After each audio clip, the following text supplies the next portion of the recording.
안녕하세요. 똑소리 나는 재테크의 똑재입니다. 여러분, 미국 S&P 500이나 나스닥 100 ETF에 많이들 투자하고 계시죠? 그런데 동일한 기초지수를 추종하는 ETF가 운용사별로 여러 개 있다 보니 이 중에서 대체 어떤 ETF가 가장 좋은 ETF인지, 과연 어디에 투자하는 게 좋은 건지 한 번쯤 고민해 보신 적 있으실 겁니다. 그래서 오늘은 좋은 ETF를 고르기 위한 방법이 무엇인지에 대해 삼성자산운용 이동우 매니저님께서 직접 세미나를 해주신다고 하는데요. 어디서도 제대로 들어보지 못했던 굉장히 알찬 내용들로만 준비를 해주셨으니까 오늘 영상 끝까지 보시면 앞으로 ETF 투자하시는 데 있어 많은 도움 되실 겁니다. 그럼 얼른 시작해 보도록 하겠습니다. 안녕하세요, 매니저님. 네, 안녕하세요. 삼성자산운용 이동우 수석 매니저입니다. 예, 얼마 전에 바로 이 똑재TV를 통해서 저희 코덱스 미국 대표 지수 ETF 2종의 보수 인하 그리고 토탈 리턴에서의 프라이스 리턴으로 변경, 즉 TR에서 PR로의 변경 관련해서 말씀을 드렸었는데요. 얼마 안 돼서 이번에 또 다시 인사드리게 되었습니다.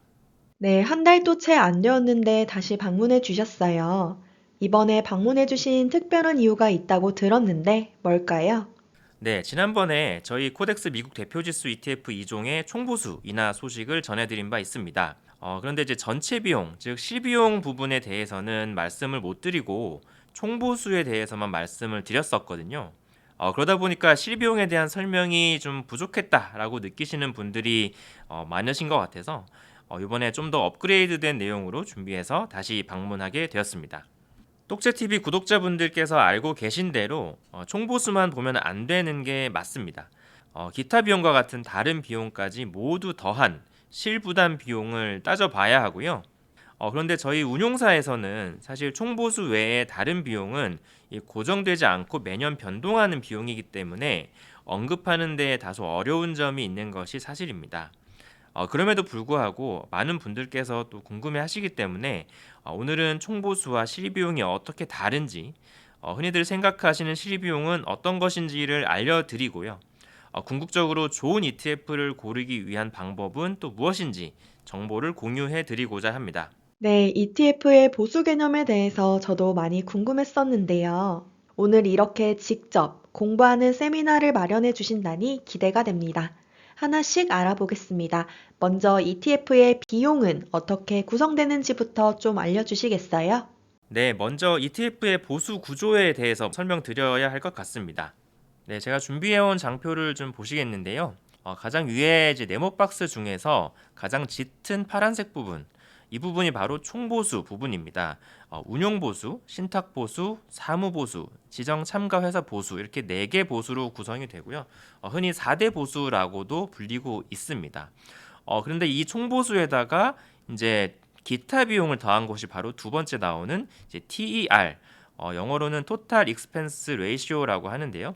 이 부분이 이제 기타 비용까지 더한 값을 이제 TER이라고 부르고 있습니다. 이 기타 비용에는 회계감사 비용이라든지 또 펀드의 지수 사용료와 같이 펀드를 유지함에 있어서 지속적으로 좀 발생하는 비용들이 있는데 이런 비용들이 포함되는 것이 바로 기타 비용, 그리고 이걸 더한 값이 바로 TER이라고 생각해 주시면 좋을 것 같고요.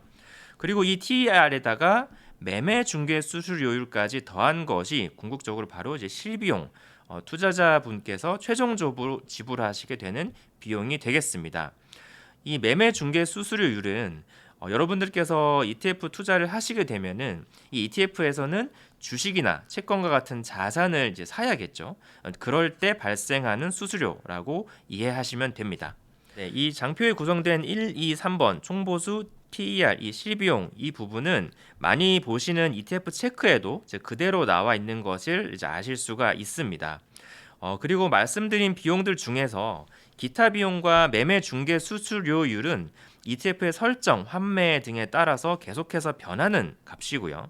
아까 4대 보수를 말씀드린 총 보수만 고정된 비율이라고 이해하시면 되겠습니다. 그래서 총 보수도 중요하지만 실비용을 확인하시는 것이 중요하다. 이런 말씀을 드리겠습니다. 네, 총 보수가 저렴한 것도 중요하지만 역시 실비용을 확인하는 것이 중요한 것 같습니다. 그렇다면 실비용만 비교해 보면 좋은 ETF를 고를 수 있는 걸까요? 네, 이번에는 실비용에 대한 몇 가지 오해를 풀어드리면서 설명을 드리겠습니다. 미국 S&P 500에 투자하는 ETF들의 총보수, TER, 그리고 실비용을 한 번에 보실 수 있도록 ETF 체크 화면을 준비해 봤습니다. 여기서 보시면 이 첫 번째 운용사의 실비용이 가장 높은 것을 보실 수가 있습니다. 여기서 생기는 첫 번째 오해, 이 여기 보이시는 실비용이 앞으로도 계속해서 그대로 부과되는 비용일까요? 네, 그렇지가 않습니다. 여기서 보이시는 실비용은 이미 ETF의 수익률에 다 녹아서 반영되어 있는 비용이고요. 아까 실비용에는 매매 중개 수수료, 그다음에 기타 비용이 포함된다라고 말씀드렸는데 이 비용들은 계속 변합니다. 비용 변화에 따라서 실비용도 계속 바뀐다. 이렇게 이해해 주시면 될 것 같습니다. ETF 체크에서 보면 TER과 실비용은 지금 월에 한 번씩 업데이트가 되고 있는 것을 확인하실 수 있습니다. 그러면 실비용이 높았으니까 이게 반영된 수익률은 낮아지겠네? 라고 생각하실 수가 있겠죠. 과연 어떨지 한번 보시겠습니다. 아시겠지만 미국 대표지수 상품 중에 코덱스와 같이 배당을 재투자하는 TR 상품이 있었기 때문에 이 비교 상품들도 모두 다 똑같이 배당을 재투자했다고 가정한 TR화 시켜서 완전히 동일선상에서 비교한 이 수익률 값인데요. 이렇게 배당을 재투자하고 모든 비용을 차감한 것이 바로 수정 기준가입니다. 펀드 평가사에서 매일 산출하고 있고 공시하고 있는 아주 공신력 있는 정확한 숫자라고 말씀드릴 수 있습니다. 이걸로 비교한 수익률을 보시면 1년뿐만이 아니죠. 2년과 3년 기간을 늘려서 보더라도 모두 첫 번째 운용사 ETF의 수익률이 가장 좋습니다. 실비용은 매년 조금씩 바뀌었을 건데 그것과 별개로 실비용이 가장 높은 첫 번째 상품의 운영 성과가 계속 좋았던 거죠. 네, 그러네요. 실비용이 높으면 당연히 성과가 안 좋을 거라 생각했는데 수익률을 따져보니 꼭 그렇지만은 않은 것 같습니다. 그렇다면 실비용이 높아도 성과가 좋을 수 있는 이유는 무엇이 있을까요? 네, 저희는 일단 이 운용 역량에 대해서 좀 말씀을 드리고 싶습니다. 사실 지수를 추종하는 단순한 ETF라고 해서 운용 역량의 차이가 없는 것이 결코 아니거든요. 운용 자산이 크고 규모가 클수록 그러한 규모의 경제가 만들어내는 여러 가지 비용 절감의 측면들이 있습니다.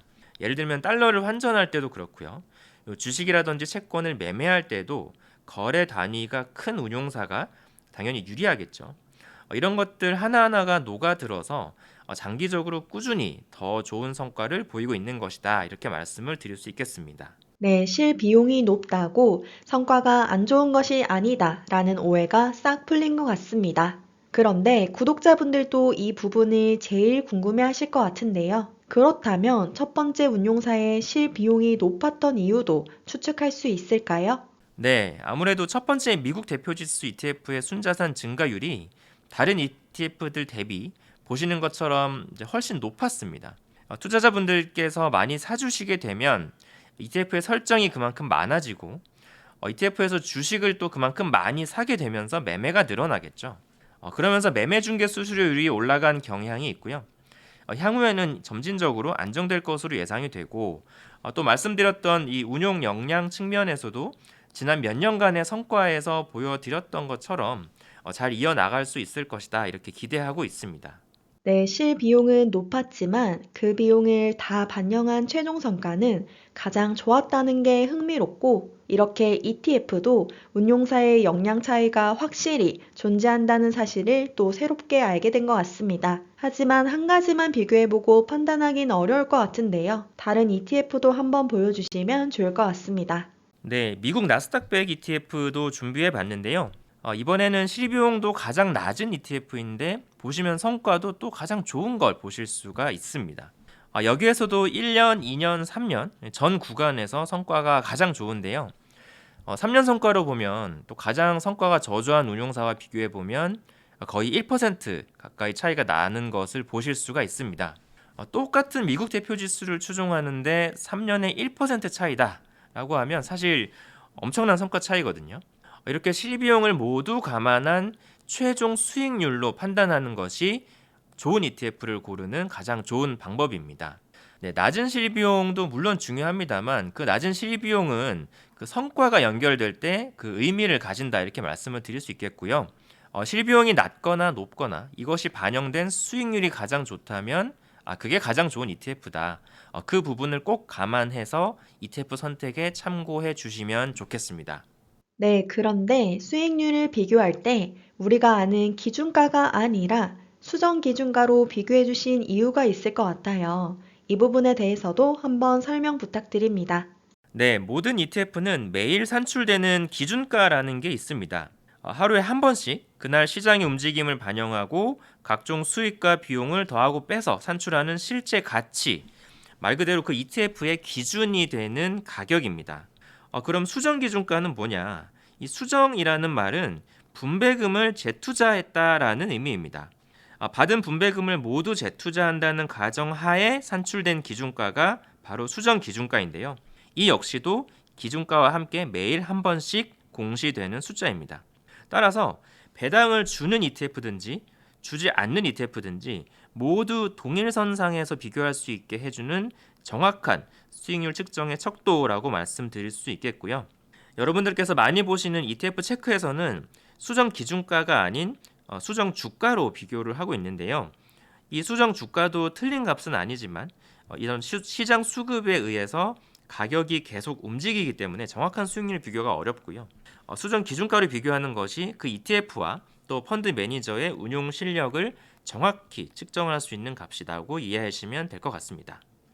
참고로 수정 기준가를 활용한 수익률 비교는 펀 ETF라는 플랫폼에서 제공을 해주고 있습니다. 그래서 보다 더 정확한 ETF 수익률 비교는 이 펀 ETF에서 확인하실 수 있을 것 같습니다. 네, 좋은 정보 감사합니다. ETF 수익률은 꼭 수정 기준가로 비교하기. 오늘의 교훈이네요. 그럼 미국 대표 지수 ETF의 실비용과 수익률을 같이 보면서 다시 한번 정리해 주시겠어요? 네, 오늘은 요즘 많은 분들이 관심 가지고 계신 미국 대표 지수 ETF의 실비용과 그 실비용을 반영한 수익률은 또 어떤지 비교해서 말씀드렸는데요. 이렇게 한눈에 보시면 참 재밌습니다. 이 미국 대표 지수 ETF 중에서 이 실비용이 제일 높았지만 수익률도 가장 높은 ETF, 그리고 실비용도 가장 낮고 수익률도 가장 좋았던 ETF를 확인해 봤는데 이것만 보시더라도 실비용이 다는 아니구나라는 점은 더 분명히 아셨을 거라고 생각이 되고요. 낮은 총보수와 실비용은 분명히 중요한 투자 고려 요소인 것은 맞습니다. 하지만 낮은 총보수와 실비용이 의미를 가지려면 반드시 그에 따른 좋은 수익률이 수반되어야 한다라는 점이고요. 좋은 수익률은 어디에서 오느냐? 바로 운용사의 운용 역량과 축적된 노하우입니다. 즉 패시브 ETF에서도 분명히 역량 차이가 존재한다라는 점을 꼭 기억해 주셨으면 좋겠고요. 참고로 운용사 역량을 가늠할 수 있는 지표가 또 하나 더 있어서 제가 가지고 와 봤는데요. 바로 추적 오차입니다. 네, 이 추적 오차는 한국거래소 홈페이지에서도 확인 가능하시고요. 이 추적 오차라는 거는 ETF가 기초 지수를 얼마나 오차 없이 잘 따라가는지를 말해주기 때문에 숫자가 낮을수록 더 운용을 잘하는 ETF다 이렇게 생각하시면 됩니다. 미국 대표지수 ETF를 고를 때 이 추적 오차도 꼭 비교해 보시고 어떤 운용사가 추종하는 지수를 잘 따라가기 위해 노력하는지 운용 역량도 꼭 확인해 보시는 게 좋을 것 같습니다. 네, 오늘 정말 유익한 세미나 준비해 주셔서 감사드립니다. 마지막으로 똑재TV 구독자분들께 드리고 싶은 말씀 있으실까요? 네, 여러분 오늘 좋은 ETF를 고르는 방법에 대해서 말씀을 드렸는데 두 가지만 기억해 주시면 좋겠습니다. ETF를 고르실 때는 실비용만 보시기보다는 실비용이 모두 반영된 진짜 수익률로 보셔야 한다는 점, 그리고 그 진짜 수익률은 분배금 재투자로 산출된 수정 기준가로 봐야 한다는 점, 이 두 가지를 기억해 주시면 좋겠고요. 앞으로도 저희 코덱스 ETF는 1위 운용사로서 미국 대표지수 ETF뿐만 아니라 모든 상품들의 올바른 운용은 물론 투자자분들과의 신뢰를 지키기 위해서 계속 노력하겠습니다. 감사합니다. 네, 감사합니다. 그럼 똑재TV는 또 유익한 정보로 찾아뵙도록 하겠습니다. 감사합니다.